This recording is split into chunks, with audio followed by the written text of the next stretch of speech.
24 TV-ն շարունակում է աշխատանքը, տաղավարում այսօր իմ հյուրն է Ազգային ժողովի Հայաստան խմբակցության պատգամավոր Աննա Գրիգորյանը։ Բարև ձեզ Տիկին Գրիգորյան, շնորհակալ եմ մեզ հյուրընկալվելու համար։ Խոսենք սահմանային կրակոցներից, որոնք տևական ժամանակ արդեն կան, թեև նշվում էր, որ օդ են կրակում, բայց նաև եղավ, որ Սյունիքի հատվածում որոշակի այսպես վնասներ կրեցին բնակավայրեր, Պաշտպանության նախարարությունը ներկայացրեց, մեծ չէին, բայց ամեն դեպքում եւ կարծիքներ կան, որ այս կերպ նաև վախի մթնոլորտ են ուզում ձևավորել, ինչ մթնոլորտ է այնտեղ, ինչ տեղեկություններ դուք ունեք։ Նախ ուզում եմ ձեզ հիշեցնել, որ այս կրակոցների տեմպը եւ նաեւ կրակոցների մասին հայտարարությունները եղել են անմիջապես այն բանից հետո, երբ հայտարարվեց, որ այսպես կոչված խաղաղության պայմանագիրն արդեն ավարտին է հասցվել եւ կարող են ստորագրման գնալ։ Եվ միայն այն հանգամանքը, որ այսինքն պայմանավորվածությունից հետո նման ագրեսիա է դրսևորվում, խոսում է նրա մասին, որ Ադրբեջանը հակված չէ որևէ կերպ խաղաղության գնալ, հակված չէ ստորագրել որևէ փաստաթուղթ, որ իրեն ինչ որ չափով կարող է կաշկանդել հետական ռազմական ագրեսիայից։ Իսկ ինչ մթնոլորտ է այնտեղ, բնականաբար այն, որ Սյունիքում ապրող մարդիկ շարունակելու են այնտեղ բնակվել, որովհետև դա իրենց հողն ու ջուրն է, իրենց տունն է եւ չեն պատրաստվում լքել, դա հասկանալի է։ Մյուս կողմից պետք է հասկանալ, թե որոնք են Ադրբեջանի մոտիվները։ Ադրբեջանի հիմնական մոտիվը իհարկե այն է, որպեսզի այդ վախի մթնոլորտը տարածի ոչ միայն Սյունիքում եւ սահմանամերձ բնակավայրերում, այլ ընդհանրապես ամբողջ Հայաստանում այդ վախի մթնոլորտի ազդեցության ներքո, որը Նիկոլ Փաշինյանը այսպես իդեալական կերպով օգտագործում է, հա, ժողովրդին վախեցնելով, որ եթե դուք չհամաձայնեք օրինակ սահմանադրության փոփոխություն անել, որտեղից անկախության հռչակագրին հղումը պետքա դուրս բերվի, եթե չհամաձայնեք այս զիջումը, այն զիջումը, այն զիջումը, տեսեք Ադրբեջանը կրակում է, չէ՞, ու Ադրբեջանը այդպես պատերազմով գալու է մեզ վրա։ Այսինքն ընդհանուր առմամբ այդ կրակոցները խնդիր ունեն վախի մթնոլորտ սրմանելու, իհարկե նաև դրանք խիստ թիրախային են, բնակարանների մարդկանց տների վրա են ուղղակի օգտագործվում եւ այսինքն ուղիղ սպառնալիքից, ուղիղ վնասներից մինչեւ ընդհանրական հերթական զիջումներ պարտադրելու ստրատեգիա է որդեգրել Ադրբեջանը։ Հնարավոր է, որ զարգացումներ լինեն կամ այլ հարցեր լինեն, որովհետեւ նաև հովիվներից էին նշում, որ չեն կարողանում անասուններին արածեցնել, նաև հայհոյանքներն իրենց հասցեին հնչեցրել, լարված մթնոլորտ են միտումնավոր կարծես ստեղծում, որ բախումներ հրահրեն։ Այդ հատվածում, որը Նիկոլ Փաշինյանի ձեռամբ, որը հետագայում ես վստահ եմ, որ պետքա քրեաիրավական գնահատականի արժանանա, երբ մեր զորքերը մինչև 20 կիլոմետր հետ քաշվեցին,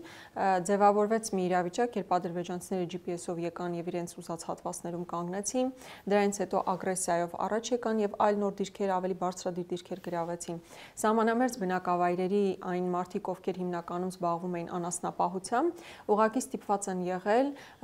մեծամասամբ ուղղակի վաճառել իրենց անասուններին, որովհետև այդ հատվածում անասնապահությամբ հնարավոր չի զբաղվել, որովհետև կամ անցնում են անասունները, դրա հետևանքով խնդիրներ են առաջանում։ Մի անգամ չի, երկու անգամ չի, երեք անգամ չեն եղել դեպքեր, երբ անասուններն անցել են, հետո նույնիսկ այն ժամանակ ռուս սահմանապահների ներկայություն կար այդ հատվածում, ռուս սահմանապահների միջոցով բանակցություններ էին գնում, մի մասը հետ էին տալիս, մի մասը հետ չէին տալիս, ել չեմ ասում, եթե փշալարերի վրայով էին ընկնում, ասենց շատ մանրամասն իհարկե չեմ ուզում խոսել, բայց որպես փաստ ուզում եմ արձանագրել, որ մարդկանց նույնիսկ բնականon կյանքը ուղղակի խաթարված է ամբողջությամբ։ Նույն օրինակ ներքին հանդում, որ հենց այս պայն կրակոցներ չկան, բայց մարդկանց բնականon կյանքը խաթարվել է, հատկապես նաև գյուղատնտեսական եւ անասնապահական գործունեության տեսանկյունից մարդիկ ամբողջությամբ վաճառել են իրենց անասունները, որովհետեւ այդտեղ ուղղակի հնարավոր չէր այդ զբաղվածությունն ունենալ, որովհետեւ ամբողջ արոտավայրերը ադրբեջանական օկուպացիայի ներքո են եւ կամ էլ նման առիթներ էին ստեղծում, նման իրավիճակներ էին ստեղծում, որ Ադրբեջանը չես կարող նույնիսկ պատկերացնել, թե հաջորդ քայլը ինչպիսին կլինի։ Հիմա խոզնավար խնածախ հատվածն է, այո, հիմնականում այդ հատվածում են թիրախավորումներն իրականացնում, այն մարդիկ, ովքեր եղել են այդ հատվածում, գիտեն, որ այդ զիջումներից հետո, որի մասին ես փոքր առաջ խոսեցի, կան նույնիսկ դիրքեր, որոնք 5 մետր, 10 մետր հեռավորության վրա են գտնվում ադրբեջանական եւ հայկական դիրքերը։ Բնակավայրերը չափազանց մոտիկ են գտնվում ադրբեջանական արդեն դիրքերին։ Հիշում եք այն ժամանակ, երբ իրականացվում էր այսպես խայտարակ ագրեսիվ ձևով GPS-յան սահմանազատում, այն ժամանակ սահմանազատում անուն չէին դնում։ Ասում են հենակետերի կարգավորում, մենք բազմաթիվ անգամներ խոսում ենք նրա մասին, որ մարդու իրավունքների եւ կենսագործունեության տեսանկյունից պետք է հարցին մոտենալ եւ դա ի վերջո ՀՀԿ հատուկ կանոնակարգերով նախատեսված է, թե ինչպես պետք է սահմանազատման process-ը տեղի ունենա։ Այսօր ակնհայտ է, որ հենց ոչ միայն սահմանամերձ են, այլ հենց սահմանապահ համայնքներում ստեղծվել են բավականին բարդ պայմաններ մարդկանց այնտեղ կյանքը շարունակելու համար։ Ըստ էության իշխանությունն ասում է, որ սահմանազատման արդյունքում այդ հարցերն էլ կլուծվեն, բայց սահմանազատման գործընթացն էլ առաջ չի գնում։ Պայմանավորվածություն կար, որը չի շարունակվում։ Սահմանազատման գործընթացը առաջ չի գնում, սահմանազատման process-ը կանգնեցված է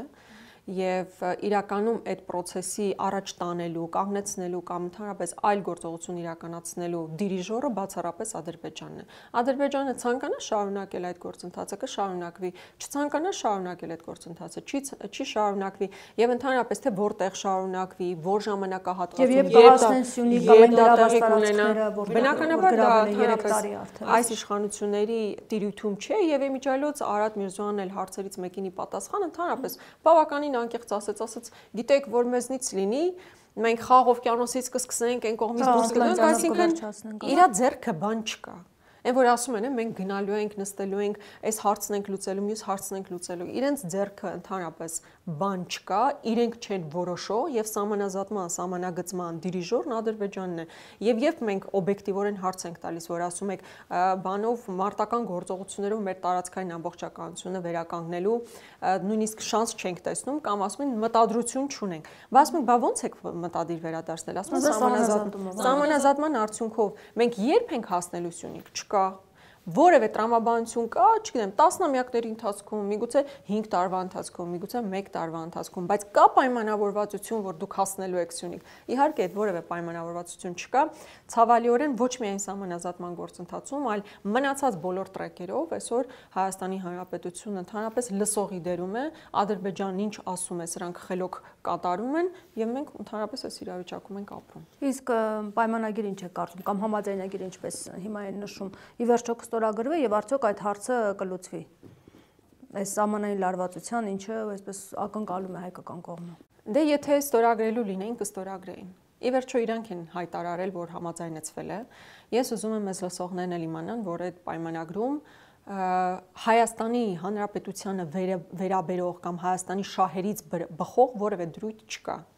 Այդ պայմանագիրը ստացվել է Ադրբեջանի բոլոր պահանջների կատարման ի պատասխան։ Այսինքն Ադրբեջանը ինչ պահանջել է, այս կողմից զիջումն իրականացվել է, ստացվել է անկնկալի եկել, որ Ալիևը որ տեսել է Հայաստանը համաձայնվում է, բայց ինչու անակնկալի է, բայց ամեն դեպքում չի ստորագրում։ Հա, անակնկալի, բնականաբար անակնկալի կգան, որովհետև իրենք պահանջել էին, որպեսզի Հայաստանի Հանրապետությունը հետ քաշի միջազգային ատյաններից հայցերն ընդդեմ Ադրբեջանի։ Իրենք պահանջել էին, որպեսզի Հայաստանի Հանրապետությունն այլևս հնարավորություն չունենա Հայաստան-Ադրբեջան սահմանի երկայնքով որևէ այլ երկրի զորք կամ որևէ ներկայություն ունենալ։ Բայց բնականաբար պետք է զարմանային, որ համաձայնել ենք, որտեղ այդ երկու դրույթները կամ այդ երկու դրույթների չեղարկումը մեր պետական շահերի դեմ է։ Բայց բնականաբար պետք է զարմանային, հատկապես հաշվի առնելով, որ ինչ որ ժամանակահատված դեռ այսպես դիմադրություն կար ու միանգամից համաձայնեցին այն հույսով, որ Ադրբեջանը կստորագրի, բայց Ադրբեջանը, ինչպես իմ խոսքի սկզբում էլ ասացի, ինքը հակված չէ խաղաղություն հաստատելու, ինքը այս process-ը դիտարկում է բացառապես նոր զիջումներ կորզելու մասին process-ը իր համար եւ հիմա էլ ասում եմ բնականաբար այդ թուղթը կստորագրեմ, եթե գնաք սահմանադրությունը ձեր փոխեք, շատ լավ գիտակցելով, որ դա ամիսների ոչ միայն ժամանակային առումով բավականին երկար գործընթաց է, այլ իրենք լավ են պատկերացնում, որ եթե Նիկոլ Փաշինյանը իրենց արչև այսպես ամբողջությամբ ծնկած է, դեռ չի նշանակում, որ ամբողջ հայ ժողովուրդն է իրենց արչև ծնկած, եւ եթե Նիկոլ Փաշինյանը տալիս է ստանձնում է այդ հանձնառությունը սահմանադրություն փոխելու ըստ Ալիևի ճաշակի, ապա իրանք նաև կարծում են, որ հայ ժողովուրդը այդ նույն հանձնառությունը չի ստանձնի։ Այսինքն 600,000 մարդ չի գնա եւ չի քվեարկի այո նոր սահմանադրությանը, որը կրկնում եմ ոչ թե սահմանադրությունը լինելու այն մասին, թե մեր կյանքն ինչպես բարելավենք, թե երկրի կառավարման մոդելին որն է ամենաօպտիմալ տարբերակը, արդարադատության, դատական համակարգում եւ այլն ինչ փոփոխություններ պետք է անեն, այլ մի հիմնական խնդիր է լուծում՝ անկախության հռչակագրին հղումը նախաբանից հանել։ Իսկ ժողովուրդը մեծամասնության մեջ ես վստահ եմ ուղղակի որ չի գնալու եւ չի իրականացնելու Ալիևի պահանջը։ Խոսվում է նաև, որ ցեղասպանության հարցի հետ կապված դրույթ կա, որ պետք է փոփոխվի նաև եկեղեցու հետ կապված, բայց դեռևս հստակեցված չէ։ Բնականաբար դրանք նախագիծը զուգորդվող բաներ, պահանջներն են լինելու, զուգորդվող ազգային բոլոր հենասյուները քանդող քաղաքականություն է իրականացնում այսօր այս իշխանությունները եւ այդ տրամաբանությամբ էլ գնալու են։ Իրենք կպնելու են եւ ընտանիք կոնցեպտին, եւ եկեղեցուն, հայ առաքելական եկեղեցուն, գիտեք, որ այս պահին առանձնահատուկ կարգավիճակ է տրված եւ դա են փորձելու հանել հավասարեցնել մյուս բոլոր կրոնական կազմակերպություններին։ Այսինքն այդ բոլոր ուղղություններով, որոնք մեր ինքնության տարերն են հանդիսանում եւ մեզ որպես հասարակություն ավելի կոնսոլիդացված են պահում, ավելի այսպես ամուր հենասյուներն են մեր հասարակության, այդ բոլոր ուղղություններով հարված է գնալու եւ ստացվել է, որ մենք ուղղակի այդպես ՍՊ-ի կարգավիճակով մարդիկ ենք, հա, ՍՊ-ում աշխատող, ապրող, այսպես մարդիկ ենք, որոնք իրար հետ կապող որևէ բան չունենք։ Ընդդիմությունը ինչ է անելու այս ուղղությամբ, բացի այն, որ քննադատում է եւ ներկայացում է փողոցային պայքար ծավալվելու է, թե ոչ։ Չեմ պնդում, որ դուք ասում եք թերարժևորում եք մեր քննադատելը, բայց իրականում այսօր եթե այս քննադատական միտքը նկատի ունեն բացելով, թե ինչ է ուզում անել Նիկոլ Փաշինյանը, բացելով պայմանագիր կոչվածը, որովհետև եկեք ընդունեք, որ երբ որ իրենք ասում են, որ սա խաղաղության մասին պայմանագիր է, մարդիկ ոգևորվում են այդ բառից, բայց պետք է այս բոլոր ենթատեքստերը բացել եւ նախ եւ առաջ քարոզչական դաշտում հաղթելուց հետո կարելի է խոսել հողի վրա այլ հաղթանակների մասին, բայց բնականաբար մենք երբեք էլ չենք սահմանափակվել միայն տաղավարներում հարցազրույցներ տալով կամ ազգային ժողովում համապատասխան ելույթներ ունենալով, բնականաբար ցանկացած միջոց, որ ուղղակի նույնիսկ թույլ չպետքա տալ, որպեսզի գնանք հասնենք մեր այդ սահմանադրական փոփոխություններին, մենք այդ գործընթացը իրականացնելու ենք։ Տպավորություն է, որ բոլոր քաղաքական ուժերը եւ ընդդիմությունը եւ իշխանությունը հիմա պատրաստվում են ընտրությունների եւ նկատել է նաեւ մթնոլորտում այդ լարվածությունը, նաեւ ազգային ժողովում տեսանք վերջերս վեճ եղավ, հրմշտոց եղավ, վիրավորանքներ փոխադարձ եւ իշխող ուժը ակնհայտ է։ Փաշինյանը պատրաստվում է ընտրությունների, արդեն գաղափարախոսական այսպես հարցեր է առաջ քաշում, իր այդ թալանը հետ բերելու եւ այլն, նույնիսկ գիտի ինչ գաղափարներով է գալու, իրական Հայաստան է խոստանում։ Ընդդիմությունը այսպես անորոշության մեջ է։ Ասում են, որ Հայաստան խմբակցությունը պատրաստվում է ընտրությունների, փողոցային պայքարի մասին խոսակցություն չկա, իսկ պատիվ ունեմը ամեն դեպքում լուծումը տեսնում է փողոցային պայքարով, ասում է մարդկանց ռեսուրս կա, որ ափսոս է թողնենք ընտրություններին, պետք է օգտագործենք։ Նաեւ Սերժ Սարգսյանը օրերս նշել էր, որ կա կոնկրետ ծրագիր եւ Փաշինյանի հեռացման ժամանակն է։ Այս առումով համախմբում լինելու է ընդդիմության մեջ։ Ես ուրախ եմ լսել, որ կա կոնկրետ ծրագիր փողոցային պայքարի, սպասենք տեսնենք ինչ զարգացումներ կարող են լինել։ Գիտեք ինչ, մեղադրել հատկապես Հայաստան խմբակցությանը, Հայաստան դաշինքին, որ փողոցային պայքարի մասին չի խոսում, բա մենք ենք։ Առաջինը մենք ենք սկսել փողոցային պայքարը։ Դիմադրության շարժումը մեր նախաձեռնությամբ իրականացված շարժում է եղել։ Առաջին փողոցային պայքարը, նույնիսկ ընդամենը 1 տարի էլ չէր լրացել ազգային ժողովի մեր գործունեությանը, երբ որ մենք հայտարարեցինք փողոցային պայքարի մասին, այն բանից հետո, երբ Նիկոլ Փաշինյանն ասաց, որ Արցախի համար մասով նշաձողը պետք է իջեցնենք։ Այսինքն մենք դա ոչ միայն ասել ենք, այլ նաև հողի վրա իրականացրել ենք։ Եվ հանրապետական կուսակցության մեր գործընկերներն էլ մի անգամ չի որ ասել են, որ իրենք օժանդակող ուժն են եղել, այսինքն ոչ թե նախանձեռնող, օժանդակող ուժն են եղել։ Այսինքն այսօր մեղադրել Հայաստան խմբակցությանը, որ ինքը փողոցային պայքարը թողած մի կողմ այլ բաների մասին է մտածում, դա կարծում եմ չի, որտեղ ժամանակին եւ արել ենք եւ մեր փորձով ցույց ենք տվել։ Ինչ վերաբերվում է հենց այս պահին փողոցային պայքարի, ես գիտեք, ես սիրում եմ, որ ավելի մենք պրագմատիկ նայենք իրավիճակներին։ Այն, որ ժողովրդի ատելությունը Նիկոլ Փաշինյանական ռեժիմի նկատմամբ ավելի քան բարձր է, որ մաքսիմումի է հասցված, երբևէ այսքան ատելություն չի եղել այս իշխանությունների նկատմամբ, այո, դա փաստ է։ Ինչպես պետք է դա կոնսոլիդացնել։ Այստեղ բնականաբար քննարկումներ պետք է լինեն։ Իմ անձնական կարծիքով պետք է լինի կոնկրետ իրավիճակ, եթե կուզեք ասեմ այս բառը տրիգեր, որը կկոնսոլիդացնի այդ ատելությունն այս իշխանությունների նկատմամբ եւ մարդկանց դուրս կբերի փողոց ի վերջո ազատելու այս իշխանություններից։ Բայց եթե չկա այդ համապատասխան իրավիճակը, այսպիսի պայմաններ են, ուղղակի շատ բարդ է վեր կենալ հայտարել, որ ժողովուրդ վեր կացեք գնում ենք իշխանափոխություն իրականացնելու ու դա ստացվի։ Այդպես պարզապես չի լինում, լավ կլիներ, եթե այդպես լիներ, բայց ցավոք սրտի այդպես չի աշխատում process-ները։ Եթե դուք հիշեք, հայրենիքի փրկության շարժումը ձևավորվեց նոյեմբերի 9-ի խայտառակ հայտարարության ստորագրումից հետո։ Դիմադրության շարժումը ձևավորվեց, ինչպես արդեն նշեցի, նշաձողի իջեցման հայտարարությունից հետո։ Սրբազան շարժումից հետո սկսվեց։ Այո, սրբազան շարժումը ձևավորվեց Տավուշում կոնկրետ տարածքների հանձնման ֆոնի ներքո, այսինքն պետք է լինի մի հատ իրավիճակ, Հիմա դա էլ սահմանադրությունն է, որ ուզում են փոխել։ Այո, եթե օրինակ ես վստահ եմ, եթե լինի սահմանադրության կոնկրետ արդեն փոփոխության վերաբերյալ հստակեցումներ, որովհետև գիտեք, ոչ նախագիծն են հրապարակել, ոչ ժամկետների մասին հստակություն կա, բայց ես օրինակ վստահաբար կարող եմ պնդել, որ եթե նման որևէ դիսկուրս սկսվի իշխանությունների կողմից, այո, աննախադեպ հակազդեցություն է լինելու բոլոր ֆրոնտերով։ Հիմա օրինակ Արթուն ենք շարժումը կարծում է, որ պետք է Նիկոլ Փաշինյանին անվստահության գործընթաց մեկնարկվի,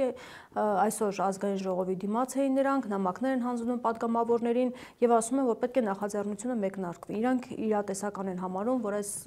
գործընթացը կյանքի կկոչվի, նաեւ շեշտում են, որ պետք է ժողովրդական մեծ համախմբում լինի այս ամենը իրագործելու համար։ Ասում են, որ ժողովուրդը այս օրակարգին կհետևի, եթե տեսնի, որ ընթացք է տրվում։ Հիմա այս նախմբակցությունը ունի որոշում այս առումով։ Նախ ես քանի դեռ մենք խոսում ենք, նամակներ դեռ չենք ստացել, եկեք սա արձանագրենք, որովհետև եթե չեմ սխալվում, մեր հաղորդումը եթեր կգնա ավելի ուշ։ Բայց այս պահին նամակները արդեն տրվում էին։ Հա, տրվում էին, բայց ես հասկանալի ազգային ժողովում չեմ եւ չեմ ստացել նամակները։ Կբացենք, կկարդանք, թե բովանդակությունը կոնկրետ ինչպիսին է, ինչպիսի ձևակերպումներ են տրվել, բայց եթե ընդհանուր անդրադառնանք, թե իմպիչմենտի մասին խոսելիս մեր պատկերացումները, ես կարծում եմ Արթուն ենք շարժման որոշակիորեն հետևելով իրենց նարատիվներին, ես մեկ հիմնական խնդիր եմ տեսնում իմ պատկերացումների եւ նրանց կողմից հնչած պատկերացումների մասով, ես կարծում եմ, որ իմպիչմենտի, այսինքն խորհրդարանում անվստահություն հայտնելու գործընթացը պետք է լինի մի ամբողջ process-ի վերջին կետը։ Իրենք կարծում են, որ դա առաջին քայլը պետք է լինի, որ հետո կբերի փողոցային շարժմանը։ Իմ պատկերացումներն այստեղ խիստ տարբերվում են, որովհետև ես կարծում եմ, որ պետք է լինի փողոցային ակտիվ պայքար, կոնկրետ իրավիճակում ձևավորվի համընդհանուր կոնսոլիդացիա, որի հիմնական պահանջը պետք է լինի Նիկոլ Փաշինյանի հեռացումը։ Այդ ճնշման ներքո արդեն պատգամավորները, իսկ մենք գիտենք, որ 34 պատգամավոր են, եւս երկուսը կմիանան process-ը առաջ տանելու համար, եւ հետո որպեսի ԿՊԱ-ականներն էլ միանան, որպեսի արդյունքի հասնենք, միայն ու միայն բանի փողոցի ճնշման արդյունքում է դա հնարավոր իրականացնել։ Ես անկեղծ ասած դժվար եմ պատկերացնում, որ մենք խորհրդարանում կհայտարարենք, որ սկսում ենք իմպիչմենտի գործընթաց եւ տասնյակ հազարավոր մարդիկ դուրս կգան փողոց, որպեսի այդ օրակարգը առաջ տանեն։ Իսկ գիտեք, այն դիսկուրսը, որ ասում են դուք սկսեք ԿՊԱ-ականները կմիանան, այդ կարծում եմ չափազանց անուրջ է։ Այն առումով, որ պարզ չէ, որ ինչերի միջով անցել են ու դուրս չեն եկել։ Նույնիսկ նոյեմբերի 9-ի խայտառակ պարտությունից հետո 5 պատգամավոր են դուրս եկել։ Դրանից հետո էլ բոլոր դուրս եկածները լրիվ այլ մոտիվներով են եղել։ Կամ հեռացվել են կուսակցությունից այլ ասելով են դուրս եկել։ Լրիվ այլ տրամաբանությամբ են դուրս եկել, այսինքն ոչ թե գաղափարական առումով հասկացել են, թե Նիկոլ Փաշինյանը մեզ որտեղ է տանում եւ դրա համար են դուրս եկել, այլ առանձին կենցաղային տարբեր այլ խնդիրներից ելնելով է, որ դուրս են եկել։ Հետևաբար իմ կարծիքով, իմ համոզմամբ առանց փողոցային ակտիվ ներգրավվածության հնարավոր չի լինելու պարտադրել ԿՊԱ-ականներին միանալ նախաձեռնության արդյունքի հասնելու համար։ Այդ ծրագիրը այսպես ոգևորի ժողովրդին եւ դուրս գան իրատեսական համարեն եւ այդ ես չեմ բացառել։ Մեծ համախմբումը տեղի ունենա։ Եկեք հիմիկվանից ասեմ, որ ես դա չեմ կարող բացառել։ Ընդհանրապես քաղաքական process-ներում ինչ որ բան կատեգորիկ ձևով բացառել պետք չի, դա ճիշտ չէ։ Մյուս կողմից ասում եմ, եթե մարդկանց մոտ տպավորություն է, որ սա առաջին քայլն է, հետո կբերի այլ զարգացումների եւ արդյունքների, ես ասում եմ, մենք կարծես թե հակառակ ծայրից ենք գալիս։ Սկզբում պետք է լինի փողոցային ակտիվ պայքար, որն իր ազդեցությունը կունենա եւ վերջին արդյունքը կունենա, այսինքն վերջին քայլով կիրականացվի իմպիչմենտի գործընթացը։ Իսկ Հայաստան խմբակցությունում քննարկել եք հարցը, իրատեսականը ինչ քայլեր պետք է արվեն։ Միանալու եք Հայաստան խմբակցության կողմից դիրքորոշումը առաջիկա օրերին կհնչեցվի, բայց ուզում եմ, որ մեզ լսող մարդիկ էլ հասկանան, որ Հայաստան խմբակցությունը որևէ կերպ դեմ չի եղել երբեք իմպիչմենտի գործընթացին, առհասարակ մենք ենք առաջինը խոսել։ Իշխան Սաղաթելյանն է խոսել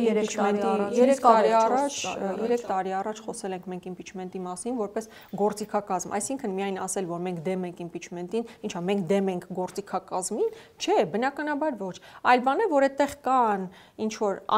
հաղթահարելի կամ դժվար հաղթահարելի process-ներ, որոնք պետքա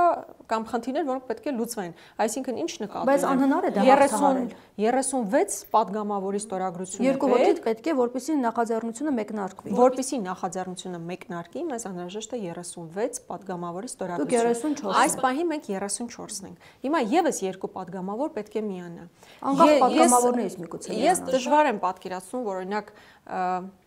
Էլի եմ ասում, կատեգորիկ ոչինչ չեմ ասում, բայց որպեսզի Հովիկ Աղազարյանը պայմանական միանա կամ Իշխան կամ Հակոբ Ասլանյանը միանա, դե լավ, եկեք հասկանանք, որ սենց ուղղակի խոսելով իրանց նախաձեռնությանը միացնելը բավականին բարդ գործընթաց կլինի։ Ես կարծում եմ, որ նորից պետքա պնդումս այն անեմ, որ փողոցային ակտիվ պայքարին զուգահեռ պետք է սրանք տեղի ունենան։ Հիմա այս հարցը քննարկման առարկա դառնալու է, փաստորեն դուք նամակները ստանալու եք եւ պետք է պատասխանեք միանում եք գործընթացին, թե ոչ։ Իսկ ընդդիմությունը ինչու՞ չունի միջև հիմա տեխնացու, որովհետև նաև ենթադրում է, որ դրան պետք է հաջորդի նաև տեխնացուն։ Այս հարցը արդյոք քննարկվել է, որովհետև խոսում է, որ տեխնացուների անուններ կան, բայց որոշված որևէ անուն չկա։ Այստեղ տարաձայնություն ունեք ընդդիմության։ Ոչ, կարծում եմ պատիվ ունեմ, խմբակցությունը հայտարարել է, որ իրենք ընդհանրապես տեխնացու չունեն, վարչապետի, եթե չեմ սխալվում, այդպես են հայտարարել, որ վարչապետի տեխնացու չունեն։ Ասես տեխնացուներ կա, բայց Սերժ Սարգսյանն ասաց, որ ինքը հավակնություններ չունի առաջնորդելու։ Չէ, պատիվ ունեմ խմբակցության առանձին ներկայացուցիչներ էլ ասացին, որ իմպիչմենտի գործընթացի համար պատիվ ունեմ վարչապետի տեխնացու չունի։ Մեր մասով էլ ես ասում եմ, քանի դեռ անուն չի հնչեցվել, նշանակում է համաձայնեցված մարդու անուն այս պահին չունենք։ Բնականաբար դա էլ պրոտոկոլային նշանակություն չպետք է ունենա, այսինքն մարդ գրենք գրելու համար այդ նշանակությունը չպիտի ունենա, որտեղ դա չափազանց կանլրջացնի գործընթացը։ Մեզ պետք է այնպիսի մարդու ներառում այդ բանում, այսինքն վարչապետի տեխնացուի այնպիսի առաջադրում, որը կարողանա ավելի մեծ կոնսոլիդացիա ապահովել։ Դուք հիշում եք հավանաբար Սրբազան շարժման ժամանակ, երբ առաջադրվեց Սրբազանի տեխնացությունը, մենք հանդիպում ունեցանք Սրբազանի հետ եւ սատարեցինք նրա տեխնացությունն, այսինքն մեզանից յուրաքանչյուրը պատրաստ էր ստորագրել այդ ձևաթղթի տակ, որտեղ Սրբազանի անունն էր, որտեղ Սրբազանը իսկապես փողոցում կարողանում էր ապահովել այդ կոնսոլիդացիան։ Եվ մարդիկ հենց իր համար այո, հիմա եթե ուզում եք ասեք պայմանական ձեր հարցազրույցներում հաճախ են ձեր անունը հնչեցնում Տիկին Միքայելյան։ Մենք իհարկե կարող ենք գրել Հերմինե Միքայելյան, բայց պետք է նաև հասկանանք, որ Հերմինե Միքայելյանը պետք է ունենա կարևորագույն դերակատարում եւ կարևորագույն դերակատարումը պետք է լինի նա, որ նրա համար կողմ քվեարկեն, ժողովուրդը նրա համար նաև պայքարի դուրս կգա, հասկանալու, որ նա է լինելու Նիկոլ Փաշինյանի այլընտրանքը։ Այսինքն, այստեղ մենք չեմ ուզում, որ մենք զբաղվենք ուղղակի ժամավաճառությամբ, անունների մասին խոսենք եւ այլն, մենք պետք է լուրջ վերաբերենք հարցին եւ ուղղակի պրոտոկոլի համար ինչ որ մեկի անուն գրելով չէ, սա իսկապես սա էլ է ցավալի իրողություն, որ ընդդիմությունը այդքան տարվա քաղաքական ուժ է եւ չի գտնում մարդ, որը ընդունելի, ընկալելի կլինի ժողովրդի կողմից եւ որպեսզի առաջադրի։ Չէ, ընկալելի, ընդունելի մարդիկ կան, դուք գիտեք, օրինակ պարզա չէ, որ պատիվ ունեմ խորհրդան է եկել մի առաջնորդով եւ Հայաստան դաշինքն էլ բնական է, որ մեր դաշինքի առաջնորդը Ռոբերտ Քոչարյանն է։ Այլ բանա, որ մենք խոսում ենք այս պահին այդ երկու խմբակցությունների կողմից առաջադրվող մարդու մասին, ով նաև մի փոքր այլ դերակատարում պետք է ստանձնի, սա բանակցությունների քննարկումների առարկա է կարծում եմ։ Այսինքն դուք կարծում եք, որ Ռոբերտ Քոչարյանը կարող է լինել տեխնացու նաև։ Ես ասում եմ, մենք պետք է բանակցենք եւ քննարկենք։ Բայց այս process-ը ես ցավում եմ, որ մի փոքր ավելի անլրջացման են տանում, ցավալիորեն, նախ սկսում են փոխանակ մեզ հետ խոսելու եւ այլն, ավելի շատ սկսում են թիրախավորել, ես չեմ կարծում, որ դա շատ օգտակար է Նիկոլ Փաշինյանը եւ Ռոբերտ Քոչարյանը։ Դե հիմա օրինակ դա ասելով, հետո այդ մարդիկ ինչ են ակնկալում, որ ինչ արդյունք պետք է ստանան։ Ռոբերտ Քոչարյանը ընդհանրապես այս հարցի վերաբերյալ որևէ դիրքորոշում հայտնել է, չի հայտնել։ Ես հիմա ձեր առջև նստած ասում եմ, որ մենք իմպիչմենտը բացառում ենք, չեմ ասում։ Ընդհանրապես ասում եմ, որ այս հանգամանքները պետք է հաշվի առնել։ Հիմա եթե մեզ ասում են, որ մենք 36 հոգի կանք ստորագրենք, սկսենք process ու մենք դա չենք անում, այո, մեզ կարող են թիրախավորել։ Բայց չէ որ մենք 36 падգամավոր չենք ընդդիմադիր, 34-ն ենք։ Եվս երկուսի միացման համար ես ասում եմ փողոցային պայքար է պետք, որպեսզի ճնշում լինի համապատասխան։ Եթե մեր գեղեցիկ աչքերի համար կարծում եք, որ Հովիկ Աղազարյանը կգա կմիանա մեզ, ներեցեք դա նշանակում է դուք չափազանց ռոմանտիկ եք այդ հարցում։ Ես այդքան ռոմանտիկ չեմ։ Ես կարծում եմ, որ պետք է տրամաբանված քաղաքական գործընթացներ լինեն։ Կասկածում եք նրան ընդդիմադիր լինելու մեջ։ Դե վերջերս հարցը պատասխանի ժամանակ երկուսով նստած էին, Ռուբեն Ռուբինյանն ասում է այսօր ընդդիմությունից միայն Հովիկ Աղազարյանը եւ Հակոբ Ասլանյանն են, Հովիկ Աղազարյանն ասաց, որ իրենք ընդդիմություն չեն։ Եզրակացությունը թողնում եմ ձեզ։ Դուք ասացիք, որ տրիգեր է պետք, միգուցե սա տրիգեր լինի այս օրակարգը։ Ես նորից եմ ասում, ես ոչինչ չեմ բացառում, բայց նորից իմ ընկալմամբ վերջին քայլն է impeachment-ը եւ ոչ թե առաջին։ Բայց բնականաբար մենք նամակները ստացել ենք, մենք նամակները կկարդանք եւ համապատասխան արձագանքը կունենանք։ Իսկ առասարակ ինչ տարաձայնություններ կան դիմության միջև, բացի այն, որ թեով է բերել Նիկոլ Փաշինյանին հարցից, ընդհանուր առմամբ ինչ խնդիրներ կան։ Նաեւ փողոցային պայքարի վերաբերյալ համաձայնության չեք գալիս, որովհետեւ պատիվ ունեմ կարծում եմ պետք է փողոցային պայքար ծավալվի, դուք կարծում եք, որ ընտրություններով պետք է Փաշինյանը հեռանա։ Նախ ես ցավում եմ, որ դուք այդ վերջին պնդումը անելիս կարծում եմ ինչ որ մանիպուլյացիաների ազդեցության ներքո եք դա անում, որովհետև որ ասում եք, որ մենք միայն տեսնում ենք ընտրությունների միջոցով փոփոխություն, նախագահ Քոչարյանը իր վերջին ասուլիսի ժամանակ բավականին հստակ արձանագրել է, որ մեզ համար իշխանության փոփոխության բոլոր տարբերակները, ընտրություններ, փողոցային պայքար, impeachment բոլոր տարբերակները ընդունելի են, պետք է ուղղակի հասկանալ տվյալ ժամանակահատվածում որն է ամենաէֆեկտիվը։ Եթե պատիվ ունեմը կարծում է, որ հենց այսօր հնարավոր է փողոցային պայքար իրականացնել, ես միայն կողոքեվորվեմ եւ կողոքչունեմ, այստեղ ինչ խնդիր կա։ Ես անձամբ այս պահին չեմ տեսնում, որ հնարավոր է ուղղակի այսպես եթերի առջև կանգնել ու ասել, հենց հիմա ժողովուրդ դուրս են գալիս փողոց իշխանության փոփոխության օրակարգով եւ դա հաջողվի։ Պետք է ցավոք նորից կրկնվեմ, իմ ընկալմամբ պետք է կոնկրետ իրավիճակ լինի, որը կստիպի համաժողովրդական կոնսոլիդացիա իրականացնել։ Առանց կոնկրետ իրավիճակի, եթե նույնիսկ իսկ ինչու փաստ է մարդիկ ատում են այս իշխանություններին, աննախադեպ ատելություն ու անվստահություն կա իշխանությունների նկատմամբ, առանց կոնկրետ իրավիճակի ցավոք դա բավականին բարդ է իրականացնել։ Եթե Սերժ Սարգսյանը հայտարարում է, որ ինքը ունի կոնկրետ ծրագիր, իհարկե պետք է միայն ողջունել դա։ Բայց պատրաստ եք միանալ այդ ծրագրին։ Մենք երբևէ որևէ փողոցային պայքարից անմասն չենք մնացել, կամ ուղիղ նախաձեռնողն ենք եղել, կամ ամենաազդեցիկ ներգրավվածությունը։ Բայց հիմա լարվածություն է նկատվում, միգուցե Չէ, գիտեք, Նիկոլ Փաշինյանի հեռացման օրակարգը մեր թիվ 1 առաջնահերթությունն է եւ այդ օրակարգի սպասարկման համար մենք բնականաբար ամեն բան անելու ենք։ Իսկ երբ ասում եք, որ իրատեսական չեք համարում կամ չկա այն մթնոլորտը, որ հնարավոր է իշխանափոխության հասնել փողոցային պայքարով, ընտրություններով հնարավոր է իշխանափոխության հասնել։ Որովհետև շատերն էլ այս հարցն են քննարկման առարկա դնում, որ սա եւս վտանգավոր է։ Եվ ասում են լինելու այն, ինչ եղավ 2021 թվականին։ Ես տեսեք, հիմա հասկանալի է, չէ, որ ես չեմ կարող էլի նորից կատեգորիկ պնդումներ անել, որ միանշանակ ստացվելու է կամ միանշանակ չի ստացվելու, բայց գոնե վերջին Գյումրի ընտրությունները ցույց տվեցին, որ հավանականություն կա, հնարավորություն կա։ Ի վերջո նայեք, տարբեր համայնքներում հաղթում են ընդդիմադիր թեկնածուները։ Այո, բնական է, որ Նիկոլ Փաշինյանը, հասկանալով թե ինչ է արել մեր բոլորիս գլխին, մի ամբողջ պետականություն կործանել Արցախում, Հայաստանի համար նման լրջագույն մարտահրավերներ ստեղծելուց հետո հասկանում է իր գլխի գալիքը, եւ հետեւաբար այո, եւ ադմինիստրատիվ ռեսուրսն է չարաշահելու, եւ ռեպրեսիվ մեխանիզմները օգտագործելու։ Միգուցե մուրճի փոխարեն հիմա էլ ավելի մեծ ինչ ակուալդայով գնա ընտրություններին այդ վախի մթնոլորտը բանանի, տարածի։ Միևնույն ժամանակ մենք էլ պետք է հակազդեցությունը մեր ուժեղացնենք, ավելի մեծ հակազդեցությամբ գնանք։ Եվ այո, ես տեսնում եմ, որ շատ մեծ, այսպես վերափոխումների, շատ մեծ աշխատանքի արդյունքում մենք հնարավորություն կունենանք։ Բայց առանց համախմբման ընդդիմությունը կարող է ընտրություններով Փաշինյանին հաղթել, որովհետև Գյումրիում չստացվեց փաստորեն։ Բա ամեն դեպքում Գյումրիում ինչ էր տեղի ունենում, տարբեր ուժեր առանցին մասնակցում էին, ովքեր միասին բացառվում է, որ մասնակցեին։ Պատկերացնում եք այդ ուժերի միջև հակասությունները կամ անձանց ուժեր նույնիսկ չասեմ, անձանց միջև հակասություններն ինչպիսին էին, եւ նրանք միասնական ցուցակով բնականաբար չէին կարող մասնակցել։ Առանձին մասնակցելուց հետո իրենք կարողացան միավորվել եւ ԿՊ-ին զրկել իշխանությունից։ Այս մոդելը աշխատել է։ Փարաքարում օրինակ աշխատել է այլ մոդել, երբ մեկ մարդ մեկ կուսակցություն կարողացել է միանգամից 50+ արձանագրել։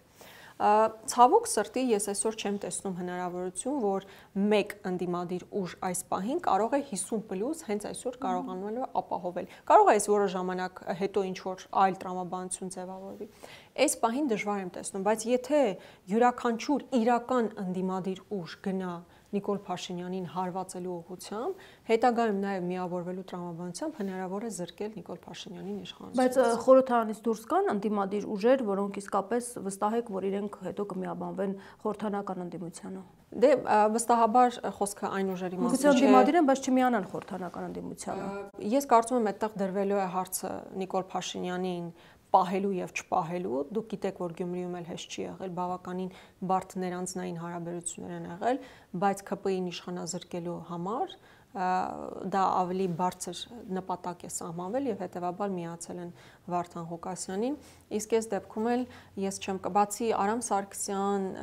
այնտեղ էլի մի քանի կուսակցություններ կան, որոնք մշտապես իր կոալիցիոն գործընկերներն են հանդիսացել, այսպես հավաքական Եվրադաշինքը, ես կարծում եմ դրանից դուրս այո կան մարդիկ, կան ներուժ, կան, ես վստահ եմ, որ ձևավորվելու են տարբեր հակազդեցության օջախներ, տարբեր խմբեր, տարբեր կուսակցություններից կամ տարբեր միգուցե անհատներից ձևավորված դաշինքներ, որոնք իսկապես կարողանալու են իրենց ազդեցությունն ունենալ։ Եվ ամփոփելով զրույցը, հիմա այսինքն ինչքանով որ ես հասկացա, դուք սպասում եք հասկանաք, թե ինչ ծրագիր կա Փաշինյանին հեռացնելու փողոցային պայքարով եւ որոշեք միանում եք թե ոչ։ Չէ, ոչ թե նստած սպասում ենք, այլ եղել է հայտարարություն, եթե եղել է, տրամաբանական կլինի, որ դրա մասին եւ ժամկետների մասին եւ բուն գործողությունների մասին ինչ որ հայտարարություններ լինեն, եթե լինեն, մենք բնականաբար դրանից հետո որոշակի եզրահանգումների կգանք, այս պահին ուղղակի մեկ առանձին հայտարարության մասով եզրակացություն անել պետք չէ։ Մենք ունենք առանձին մեր օրակարգը, բնականաբար մենք մեր օրակարգով առաջ ենք գնում, բայց երբեք ոչ մերժել ենք իմպիչմենտի հարցը, ոչ մերժել ենք փողոցային պայքարի հարցը ու ընդհակառակը։ Բայց եկել արձագանքել։ Որին չենք արձագանքել։ Ինչ կարծիք ունեք։ Ինչի վերաբերյալ այդ իմպիչմենտի հետ կապված։ Դե իմպիչմենտի վերաբերյալ ես իմ կարծիքը կարծես թե Հերմին ջան, նկատելով խմբակցության կողմից ընդհանուր հայտարարություն չի եղել։ Դե որ նամակներ այսօր մենք ստացանք, մենք դրան արդեն հավաքական առումով կարձագանքի ենք, բայց եկեք ֆիքսենք առաջինը, մենք դեմ չենք իմպիչմենտին։ Երկրորդը, այդ իմպիչմենտը իրանց օրակարգը չի, նախ եւ առաջ մենք ենք դրա մասին խոսել, այսինքն մեզ բերել այսպես դեմ տալ մի բան, որ տեսեք դուք չեք ուզում Նիկոլ Փաշինյանին հեռացնեք, այ մենք ենք որ ուզենալու ենք, դուք էլ դա պիտի անեք։ Մենք ամենօրյա ռեժիմով ինչ հնարավոր է արել ենք, փողոցում ամեն բան արել ենք, այո, չի ստացվել, բայց եկեք ընդունենք, որ մենք դա արել ենք։ Փողոցում մեր падգամավորներն են ծեծվել, մեր ընկերներն են բանտում հայտնվել, մեր ընտանիքի անդամներն են տուժել, ու ես չեմ ասում, որ այդ մարդիկ չեն տուժել, ընդհակառակը ես տեսնում եմ նույն Արեգ Մալյանին, ես էլ բազմիցս գնացել եւ բանտում տեսակցել եմ, այսինքն այդ բոլորս պետք է հասկանանք, որ այստեղ ոչ թե հակադրվելու խնդիր պետք է լինի, ինչպես հիմա օրինակ թիրախավորում են նրանք մեզ, շատ լավ իմանալու, որ մենք բում իմպիչմենտի գործընթացին դեմ չենք եւ դեմ էլ չէինք կարող լինել, բայց երբ որ տեսնում ես, որ մարդիկ կոնկրետ քեզ թիրախավորում են, ուզում ես հասկանալ, ինչ նպատակ են հետապնդում։ Եթե քո նպատակն է, որ մենք միասնական հասկանանք ոնց ենք կարողանում դա գլուխ բերել, եւ եթե մենք ունենք հարցեր, դուք էլ փորձեք մեզ օգնել ինչ որ ձեւով, եթե այդ հարցերին կարողանում եք պատասխանել, դուք միայն ու միայն թիրախավորում եք, այստեղ ես լրիվ այլ մոտիվներ կարող եմ տեսնել ու ենթադրել, բայց բնականաբար եւ հավանաբար այն լարվածությունը պայմանավորված, որ կա խնդիր չենք տեսնում։ Անդիմության միջև մեղադրվում է հանրապետական կուսակցությունը Փաշինյանին բերելու համար եւ միգուցե այս լարվածությունն է պատճառ նաեւ։ Դե միգուցե պատճառը դա է, բայց իրանք դա որպես պատճառ չեն բերում, իրենք ասում են, որ մենք չենք ուզում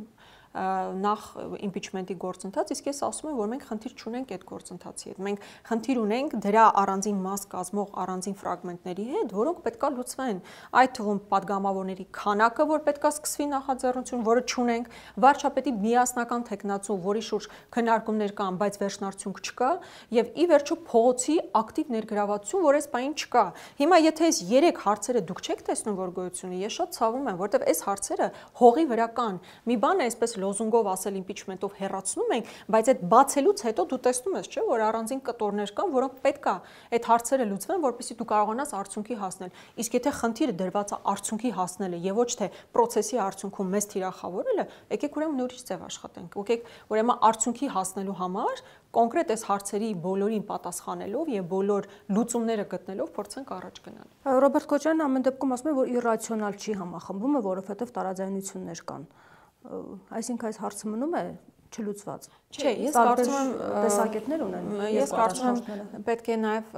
ճիշտ կարդալ այն, ինչ ասել է նախագահ Քոչարյանը, մասնավորապես ինքն ասել է, որ արհեստական միավորումները ճիշտ լուծումները չեն։ Այսինքն այդ միավորում բառը մեզանում տարբեր ընկալումներ ունի։ Միավորում նշանակում է բոլոր ոչ մեկ տարաձայնություն չունի միմյանց հետ։ Ես ձեզ վստահեցնում եմ ցանկացած խմբի մեջ, նույն ձեր լրագրողական